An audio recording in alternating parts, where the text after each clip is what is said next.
Bom dia, meu nome é Júlio César. Eu estou aqui para fazer um agradecimento ao Moré André Klein Rosa por estar hoje no grupo dele, por ele ter feito tanta coisa que tem me ajudado. E eu quero agradecer, inclusive, de ter feito o mapa cabalístico feito pelo Moré André Klein Rosa. Quero agradecê-lo por ele ter me ajudado. Quero agradecer a Deus por hoje estar trilhando o caminho da Torá, do judaísmo, da comunidade de Israel. Agradeço imensamente ao nosso Deus, Criador Todo-Poderoso, e convido vocês a seguirem o Moré André Klein Rosa, que muito pode fazer por vocês. Tenham todos um bom dia. Meu grande abraço. Link, né? Linkar a Torá oral com um fator, mas como pode ser uma reencarnação de Moshe se Moshe não existiu? São aspectos da alma, não é? Esses aspectos da alma, eles surgem dentro da humanidade, dentro de certos indivíduos, e um indivíduo ele pode e leva, né, todos os personagens da Torá, aqueles negativos e os positivos. Cabe ao ser humano, não é, dentro do nível que ele está, vale se falar isso, não é? Por exemplo, a Torá, e a gente já falou isso algumas vezes, ela divide essa questão da amplitude da configuração da alma do ser humano. Exemplo é que se uma pessoa vem de Yesod, então ela está abaixo de Od, não é? Então ela é de Yesod. Isso não impede que ela suba, né, assim que ela chegar no mundo de Asiá, diga-se de passagem. Mas ela continua tendo uma raiz em Yesod. Isso é explicado no livro Portal das Almas e assim sucessivamente. Isso significa que aquela alma, ela passou por um ciclo e ela foi, através das suas reencarnações, evoluindo. E essa evolução fez com que ela pudesse, então, se prender a partes mais superiores da alma. Assim é com todo mundo. Todos nós, em toda a humanidade, não é? Ela tem almas superiores, não é? Ela tem almas que se apegam dentro dos níveis da alma, não é? E dentro desses níveis, que são muitos, ela começando aqui de Nefesh, observando que esse Nefesh já é o Nefesh do mundo de Asiá, se passou pela letra Tav aqui. E aí a pessoa, né, pode estar nesse nível de Nefesh, nessa árvore sefirótica, que vão ter também todas as outras sefirotes, no nível de Irua, no nível de Neshamah, não é? Então aqui nós temos Malhut de Asiá, Aqui Urua, nós temos as 6 Sefirotes ali, não é? Que é o mundo de Yetzirah e Neshama. Os mundos superiores, é, eles então são complexíssimos, né? É o mundo de Hayá e Eridá, que são níveis extremos, mas existe uma explicação muito profunda dentro da Torá sobre esse aspecto. Por exemplo, como que a gente pode estar no nível, não é, esse nível de Malhut. Agora, diga-se de passagem que aqui nós temos, não é, dimensões.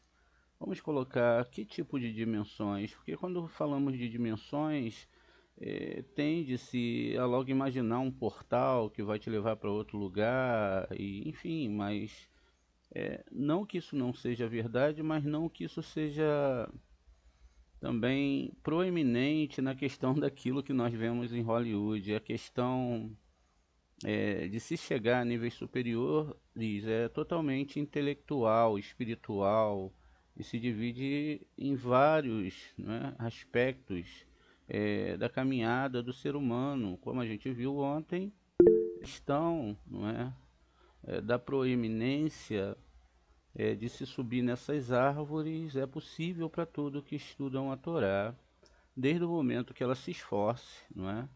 E também seja ajudada pelos céus. Ninguém pode mudar nada, não é? Porque o mundo não é feito de acaso. Existe uma lei divina, um cérebro divino que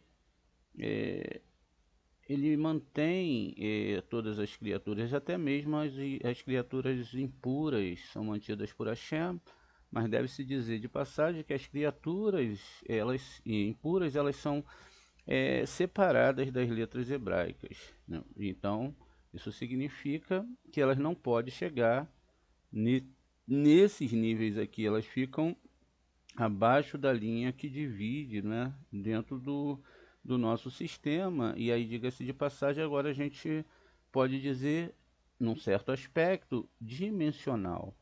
Então, veja, essas questões são muito bem definidas do acontecimento no Egito. Deve-se entender que a questão ali é metafórica, exatamente para mostrar que no nosso mundo existem dois povos: os israelitas, não é? Os Erudi, que tem a ver com unidade de alma e nada tem a ver com questão de ser de um grupo, de um povo. Mas diga-se de passagem também que nós não devemos ser mal agradecidos, não é? A ponto de não dizer que foi o povo de Israel que manteve a Torá, mesmo que sobre aspectos religiosos o povo de Israel foi quem manteve a Torá de pé e eles que trouxeram, porque foi dada essa linguagem sagrada e agora fica um pouco complexo de definir isso, porque falando-se reencarnação, não é?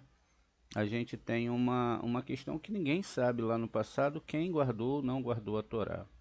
Sabe-se da dificuldade que temos agora nessa caminhada, para muitos que não conhecem essa Torá, de entender, não é, essa Torá não da forma mastigada e pode-se dizer vomitada pela religião, mas era de fato um aspecto muito importante esse guardar da Torá, porque a ideia do outro lado era queimar tudo, né, como nós vemos aí na imagem. Diga-se de passagem que a própria Torá é o nome de Hashem, e a própria Torá é a representação desses níveis é, da alma, da construção de todo o universo, da estrutura da alma, e que existe uma cópia, não é, dos mundos espirituais, como a gente pode ver lá no livro de Ezequiel, não é? Uma imagem de ciúme. Isso está no Passuque, lá no capítulo 8, não é? Perec 8, e ali você pode ver, Perec é capítulo, você pode ver a descrição da árvore de ciúmes. Inclusive é citado a questão do nome Tamuz. Existe toda uma configuração para esse nome Tammuz, não é? Ali a gente tem uma constelação de Câncer e essa questão é que há uma força e contra-força, né? É representado por um caranguejo e o caranguejo tende a andar para todos os lados, para trás, é como se fosse não uma representação do caranguejo em si, mas das suas movimentações. Vejam, são resistências, forças positivas, negativas, e que no final, sem a adequação de uma educação séria de Zohar Kadosh, a pessoa acaba então se implementando a comer qualquer coisa e talvez também vomitar, não é, qualquer coisa. Ou poderíamos usar o termo gorfar, não é, porque todos são tão infantis em relação à Torá que causa todo esse estrago. Mas também devemos dizer de passagem que tudo isso, por isso que nós colocamos a aula ontem, 7.000 anos para a retificação da humanidade, espero que vocês tenham visto, né? Aqueles que já viram a primeira vez e aqueles que viram uma segunda vez puderam relembrar desses aspectos da Torá. Muito bem. Então, dentro desses níveis, nós vamos ter, não é, 5 árvores aqui. E é lógico que se nós temos todos esses níveis aqui em cima, nós também temos esses níveis aqui embaixo. Então, isso significa que a Torá ela pode ter uma subida ou uma descida. E diz que Israel, no Egito, não é? Todas as almas estavam no grau 49 de Tumar. Tumar é exatamente esse grau, não é? E tem a mesma gematria de 49. Assim como palavra que eu não me recordo agora para limpeza, também tem gematria 49. Muito bem. Então a gente sabe que também dentro desses aspectos vão existir 5 níveis, não é? De pessoas e de níveis de alma, aqueles que realmente alcançam esses níveis. Alcançar esses níveis não tem a ver com quanto se sabe, mas também tem a ver com quanto se sabe. É preciso uma tensão espiritual e um quebrar dimensional, e aí eu digo no aspecto espiritual, intelectual, onde o homem rompe com as 7 barreiras que tem no seu corpo, que é chamado de áurea, e ele então consegue dividir esse aspecto físico que é uma barreira entre ele e a divindade, a alma que está dentro dele e a alma que está fora dele, seja o nível que for que a pessoa está, para se encontrar com o eterno. Essa dimensão, então, ela é uma dimensão espiritual. Veja, é lógico que sem a construção do estudo, sem Or Rimar, ou luz de sabedoria, não se chega nessa luz chamada Or Hassadim, luz de misericórdia, diga-se de passagem. O ser humano, então, como ele se divide nesses aspectos é, que é colocado já sobre o seu nascimento, definido qual é o nível e de onde ele veio da árvore sefirótica, todos são assim. Alguns conseguirão se ligar, outros não conseguirão se ligar. E também esses aspectos também têm essa questão de se ouvir ou não ouvir. Muitas vezes sentenciamos o Eterno por falar, olha, eu não sabia naquela época, mas tudo foi padronizado, a história de qualquer um, né, e de todos, para que ele cumprisse uma missão. Uma missão nem sempre é fácil.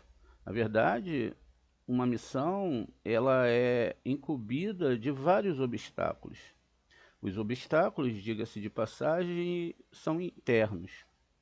A internalidade, então, vai redesenhar a história que ficou guardado nos astros. Então, os astros elas caem sobre aquelas pessoas, né, de acordo com seu nível espiritual. Então, é sabido, né, que existem 2 graus de tzadikim, existem 2 graus de rachá e existe um grau intermediário. Esses 2 graus de tzadikim, existe o tzadikim perfeito. Bem, o tzadikim perfeito é o pecado, e diga-se de passagem, isso não tem nada a ver com ser muito bom ou ser muito ruim, porque isso são aspectos que são transitórios, dependendo de onde a pessoa massifica os seus pensamentos e as suas ideologias. Então, todos têm o direito, não é, de galgar ou querer construir isso, seja numa vida ou em outra vida.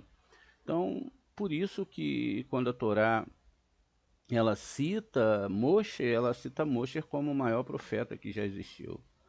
Logo depois vem os profetas, que são chamados de Neviim, e esses Neviim, eles tinham uma tela não tão límpida como a tela de Moshe, mas a Torá ainda vai falar que os Rahães, os sábios da Torá, ainda são maiores do que os profetas. Por quê?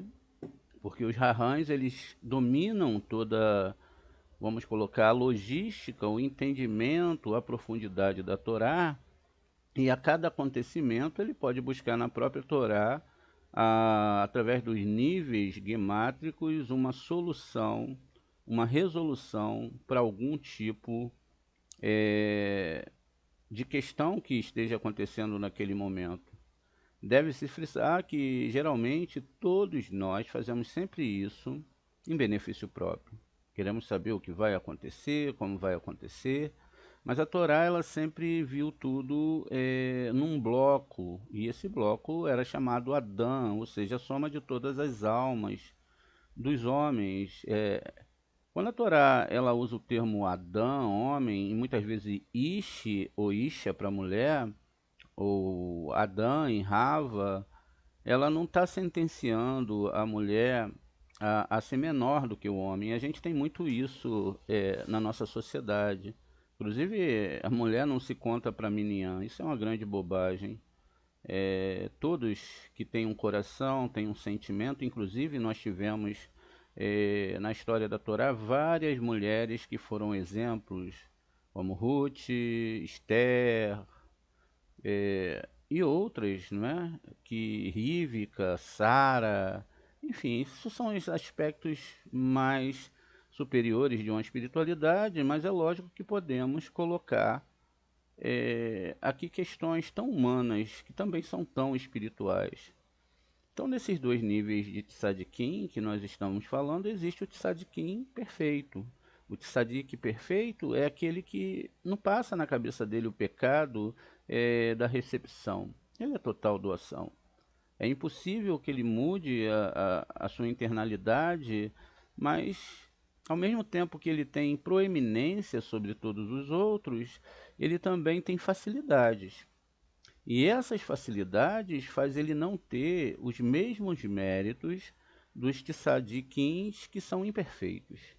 Esses tzadikins imperfeitos nascem com traços negativos, e esses traços negativos é uma luta constante para aquele tzadikim, seja ele, ou aquele tzadik, seja ele qual for. Então ele precisa realmente criar uma força contrária àqueles desejos. E um desejo em si é algo muito complexo, porque esse desejo ele se mantém dentro do indivíduo e é algo que é uma realidade, veja, uma realidade dimensional dentro daquele aspecto intelectual. Um desejo é a somatória, não é? Ou de uma força espiritual, ou até mesmo de uma questão física, uma questão biológica. Muito bem. Então, esses dois aspectos, isso nesse caso significa que o tzadik imperfeito é aquele que é mais meritório, porque ele tem que lutar a todo momento contra as suas más midot. Diga aqui mal vontade, mau desejo, etc. Existem também outros aspectos, e aí dos rachaíns, que são pessoas que são más, né? Então, essas pessoas também vão se dividir em dois aspectos: o rachá perfeito e o rachá imperfeito. O rachá perfeito é aquele que é totalmente mau. E sobre ele é falado na Torá que Hashem daria para ele até a quarta geração para que ele se voltasse para a Torá. E depois disso não haveria mais como haver uma salvação para aquela alma. Já o rachar imperfeito, ele navega entre bondade e maldade. Diga-se de passagem que muitas vezes nós confundimos a nossa visão de bondade e maldade com as visões que existem dentro da Torá, que são totalmente distantes. A ideia que nós temos sobre trevas e luz, num aspecto biológico e da formatação desse mundo, é totalmente diferente da formatação do mundo superior. Por exemplo, um rachá perfeito que começa a estudar a Torá, ele pode galgar, passar e ter uma reencarnação em vida, passar a ser outra pessoa e galgar então a encontrar esse amor superior. Se a Shem assim o permitir e ele rezar para isso, para que ele possa evoluir, então ele é sentenciado a não ter só 4 gerações. Também o rachá imperfeito, ele pode também galgar crescer em espiritualidade. E diga-se de passagem que também um tzadik perfeito, ele pode vir para esse mundo e pode se tornar um rachá. A questão de rachá, como estamos falando aqui, se trata de um aspecto de estudo da Torá ou não estudo da Torá. Do nível que a pessoa estuda a Torá e do nível que ela não estuda a Torá.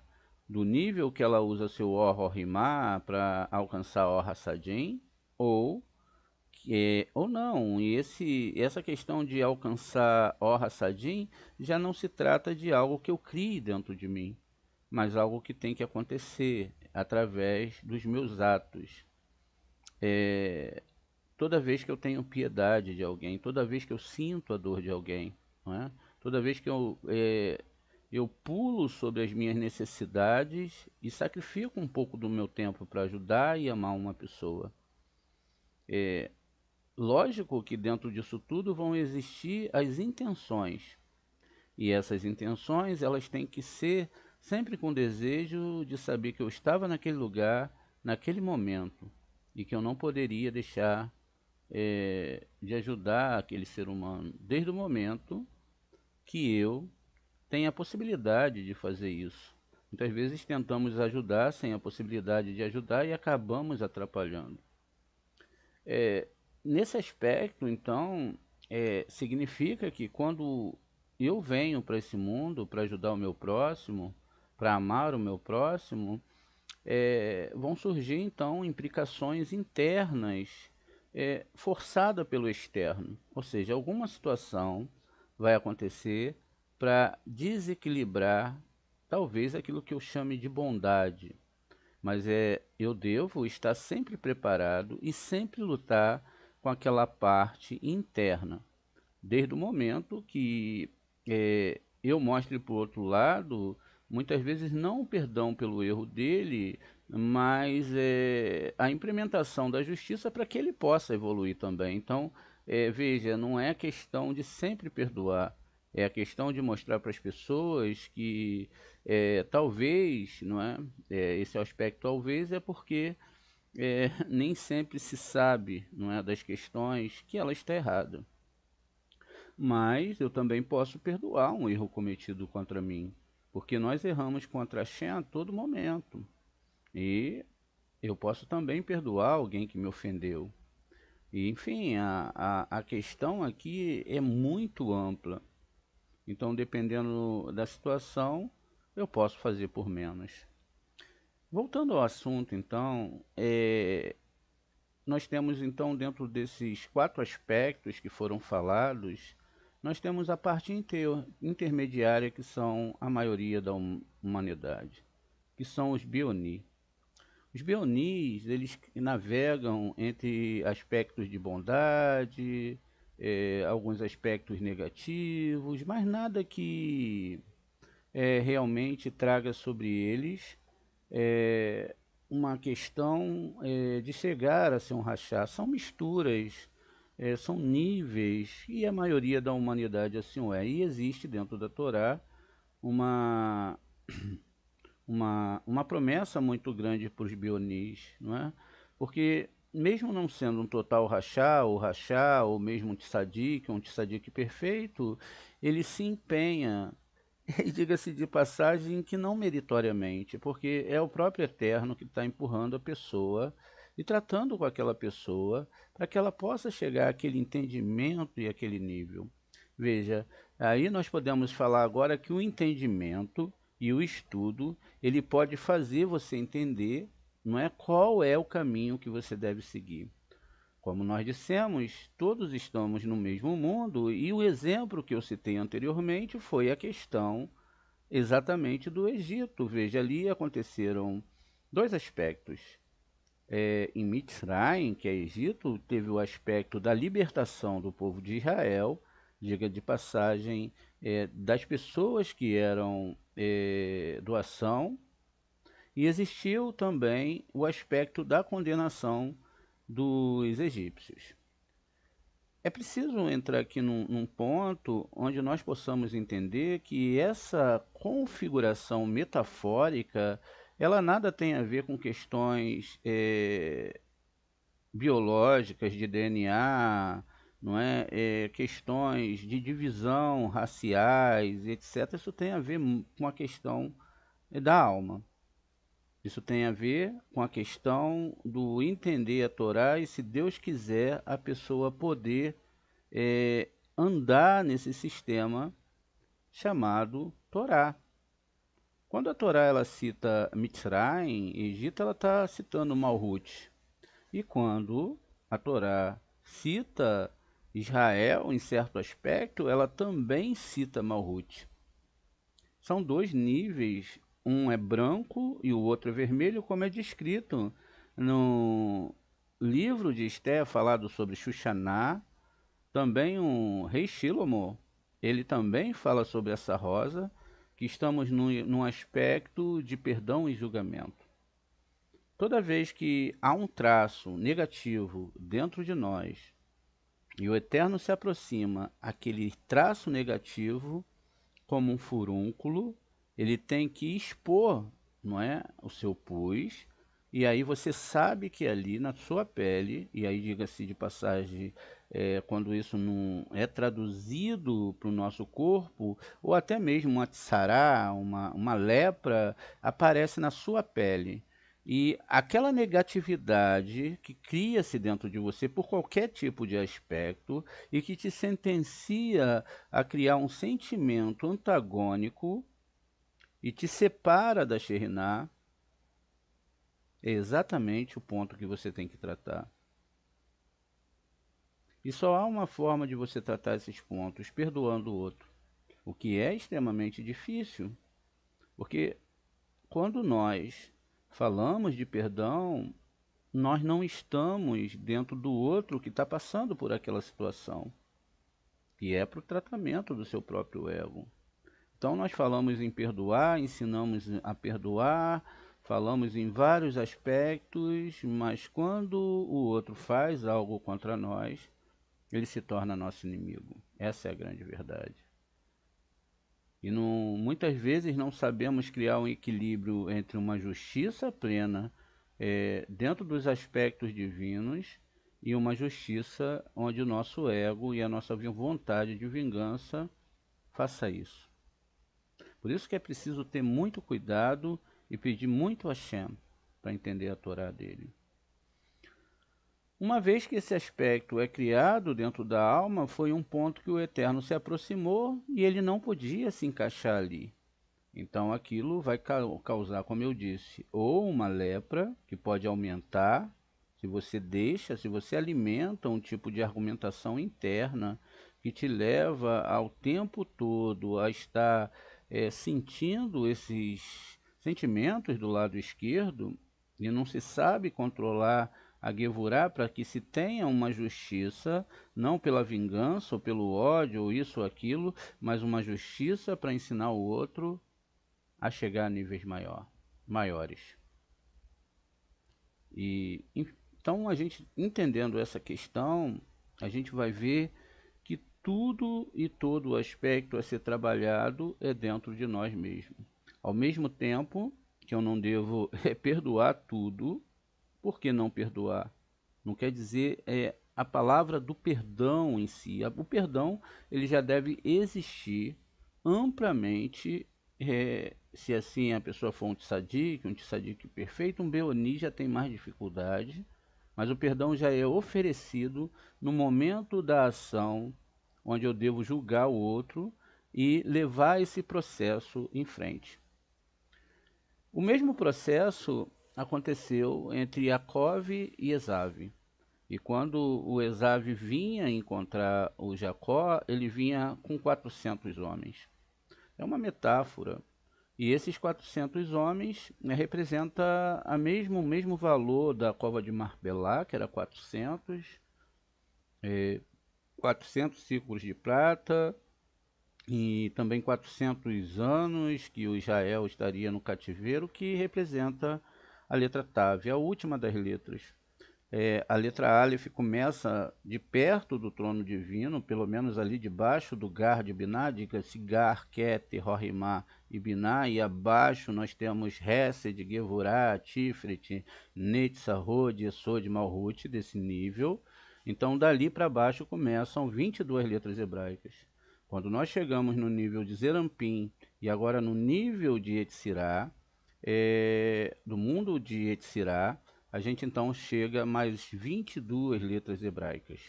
Quando chegamos no mundo de SA, e desse mundo que nós, veja, a última letra que está ali, em cada árvore é a letra Tav.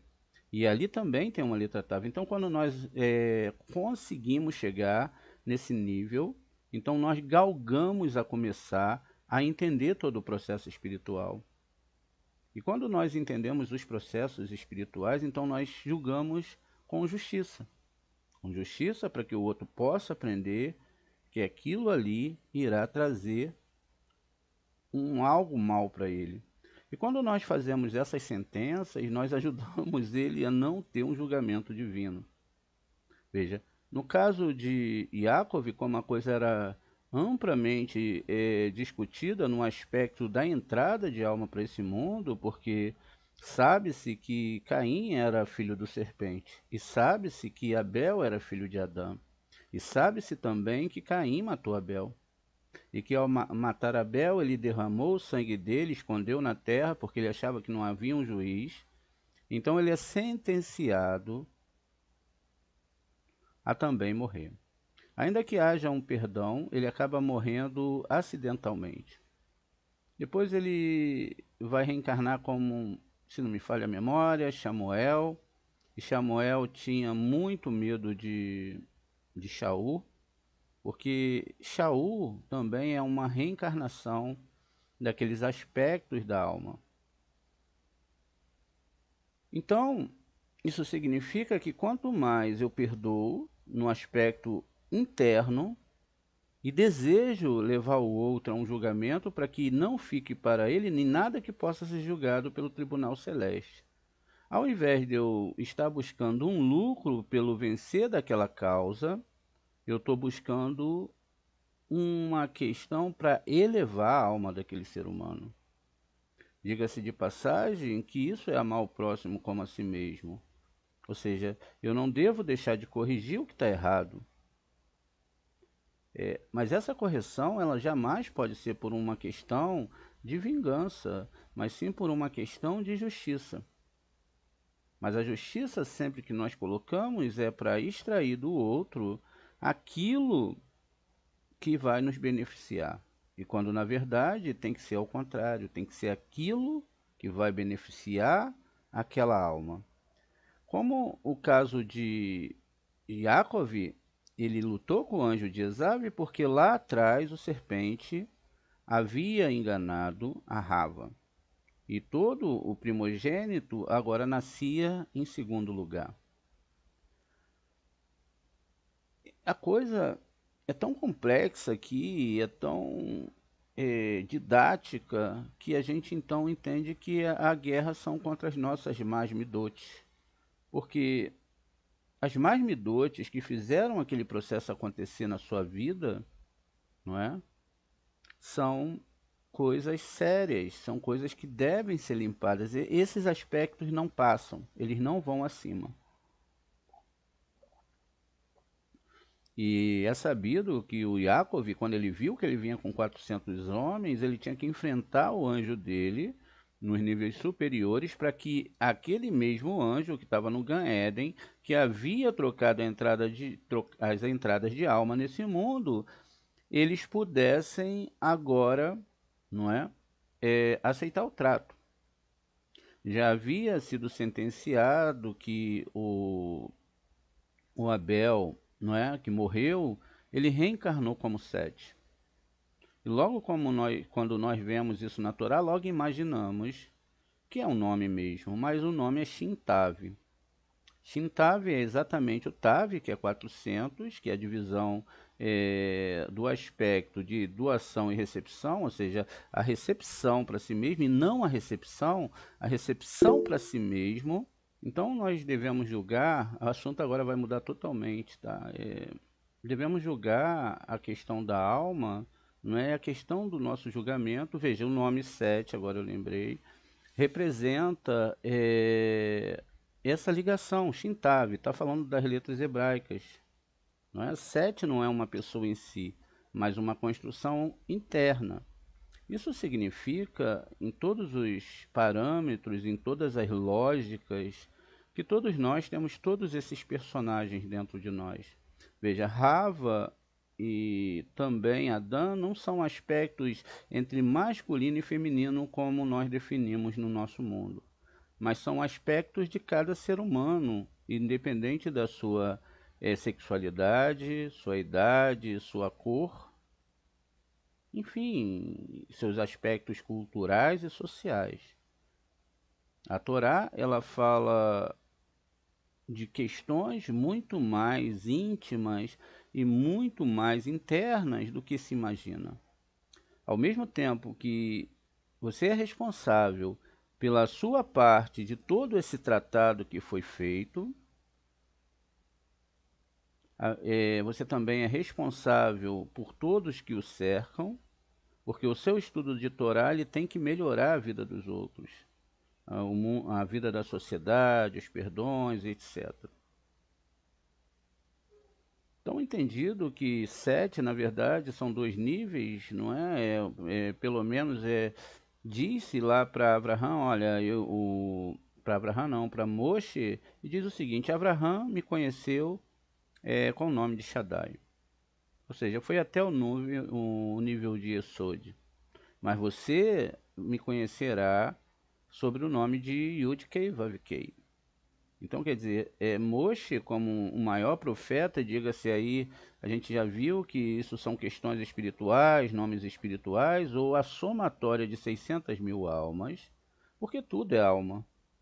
Tudo é alma. Uma pedra tem alma, uma flor tem alma, uma parede tem alma, enfim, tudo tem alma. E tudo tem uma energia, isso nós não podemos negar. O que diferencia, até mesmo nos planetas que tem uma energia, se a gente absorve a parte física desses seres, diga-se de passagem, ou se a gente entende a internalidade de cada alma. Muito se fala, e a gente já falou isso várias vezes, que as pessoas querem usar a questão de materiais, não é? Que são minerais e até materiais que fazem parte da nossa flora, né, da nossa alimentação para aspectos espirituais. Mas sabemos também que esses objetos podem conter uma alma. E muitas questões são definidas dentro disso, dentro das reencarnações. E essa alma que pode estar ali, ela pode estar pagando um aspecto, não é, ruim. Muitas vezes a gente vê nas histórias judaicas sobre animais que ficavam em porta de sinagoga, cachorro, gato, que tinham, não que sejam uma totalidade, isso teria que se saber, esse aspecto, que esses animais eles tinham algo negativo, alguma alma que veio pagar alguma coisa. E muitas vezes a gente vê esses sadiquins, lógico, depois de um estudo minucioso envolvendo Torá, uma análise muito profunda de tudo, que aquela pessoa, aquele animal que está ali, diga-se de passagem, é uma questão a ser tratada, seja o aspecto que for. Por outro lado, os racídicos, eles não matam nenhum ser vivo, não é? A não ser que seja para alimentação. Nem um rato. Tem até um vídeo onde um rato vem, os racídicos vão para um lado, vão para o outro, mas eles não atacam o animal. A ideia é essa mesmo, né? É não ferir nenhum ser vivo. Então perceba que se tem que ter muito cuidado com muitos aspectos dessas variantes de Kabbalah que não são a Kabbalah verdadeira. Na Kabbalah verdadeira, a gente pede a Shem, misericordioso, santo, que crie em nós a vontade de estudar a Torá. Estudar a Torá é avançar no estudo do hebraico. Estudar a Torá é avançar em amor, mas não no amor irresponsável. Ah, eu perdoo tudo, agora não é? Eu sou assim e etc. Não. Sempre julgando as coisas equilibradamente. Mas para isso devemos pensar, repensar, e é lógico que esse pensar e repensar de cada situação pode ser amargado ou adoçado. Por isso que todas as lógicas que você possa recorrer dentro de uma situação, por mais simples que seja, nunca haja, não é, no ímpeto, no seu desejo vingativo. Pense, repense, saiba que foi Deus que colocou aquela situação para que você tome a medida adequada. E quando o Hashem vê que você está agora não seguindo aquilo que você gostaria, mas que você está lendo a Torá para aprender o que você deve fazer em cada situação, e que você está lendo a Torá não para ganhar uma vantagem em cima do outro, mas que você deseja consertar o outro também, independente de quem seja o outro. Não é? É lógico que a gente deve argumentar os cuidados que nós devemos ter em cada situação. Percebendo, então, esses 5 níveis que existem aqui, que a gente começou a citar, sobre a questão da subida desse nível, não é, do bem e do mal, não é? A gente então compreende que o bem e o mal está aqui, mas aqui está o bem. Vendo? Aqui, às vezes, até está lá na minha foto, né, um Aleph com mostrando a pontinha do Aleph negra e em cima iluminado, mas na verdade aqui não há iluminação. Essa luz de passagem não é uma luz física, mas uma luz de quanto você é doador, de quanto você deseja amar e etc. Doar para quem? Para os céus. As pessoas também têm uma ideia muito errada, e diga-se de passagem, quando eu cito isso, não estou falando que você não deve ajudar as pessoas, enfim, mas muitas pessoas elas vão passar a vida toda ajudando milhões e milhões de pessoas. Então elas vão se implementar em alimentar, em ajudar e etc, etc, e toma aquilo como a regra da vida dela. Isso é muito bonito, diga-se de passagem. Mas quando chegar do outro lado, o Eterno vai perguntar: você estudou a Torá dia e noite? A pessoa vai falar: não, Eterno, eu estava cuidando de estar fulano de tal, etc. E diga-se de passagem, não é que a pessoa não deva fazer isso. Se é no coração dela, ela fique à vontade. Mas isso não vai ser cobrado dela. O que vai ser cobrado dela é se ela estudou a Torá. Agora, qual é a lógica disso, Moré? Como que a Torá coloca para mim essa questão que eu realmente eu devo entender? Porque quando nós nos colocamos nesses aspectos, nós nos achamos salvadores. E talvez nós sejamos levados a pensar que o pobre que a Torá está falando é esse tipo de pobre, mas é o pobre espiritual. Porque pode ter uma pessoa que não tenha bens nenhum e seja altamente espiritual. Na verdade, a Torá e as explicações cabalísticas dizem que é o contrário. Quanto menor é o ser humano nesse mundo, quanto mais desprovido de cargos e etc., maior ele é no mundo espiritual. E deve-se entender isso porque ele não tem apego às coisas desse mundo, a títulos, etc. Mas ele tem apego à Torá. E conforme ele vai se apegando à Torá, rezando, estudando a Torá, buscando Hashem, falando, não, eu sacrifico aqui uma parte disso tudo para ti. E aí ele não passa mais a cavar as coisas querendo receber alguma coisa. Ele cava simplesmente porque ele ama o amor, porque Deus é amor. Ele ama o entendimento profundo da Torá. Veja, quando a Torá fala nações, ela fala desejos de recepção. Quando ela fala Israel, são desejos de doação. Quando você estuda a Torá, você está movimentando os astros e os mundos espirituais. Isso significa que você está consertando a sua parte, o seu masal, e diz que quem salva uma vida, salva o universo todo. É lógico que se nós vemos uma pessoa em perigo, é natural que a gente vá ajudar essa pessoa. Mas Deus não está falando disso, porque todos nós estamos sentenciados à morte. Se você salva uma vida ensinando a Torá, o Zohar HaKadosh, acredita nos seus estudos que eles estão subindo e eles estão movimentando os mundos espirituais, e aí você deve lembrar das cidades refúgios onde tinha um Cohen. Isso significa que toda essa espiritualidade que você está fazendo subir agora vai fazer com que todos os mundos sejam consertados. Nos últimos 20 anos, eu nunca vi, não é, ainda que seja uma coisa extremamente difícil, tantas pessoas voltarem-se para a Torá. Na verdade, quando eu comecei, nem se ouvia falar isso. Quem me dera se lá naquela época eu pudesse ter o entendimento que foi me dado hoje por Hashem, somente Ele. Toda a sabedoria dele, toda a santidade é dele. As indagações que eu tinha naquela época, que eram extremamente difíceis, hoje são respondidas, né, de todas as formas, em várias linguagens, ainda que numa linguagem religiosa.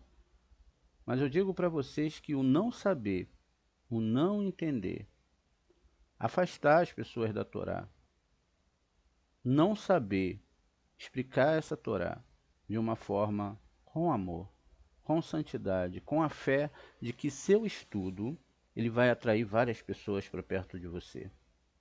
E essas pessoas que chegarem perto de você, elas vão sentir o cheiro da Torá em você.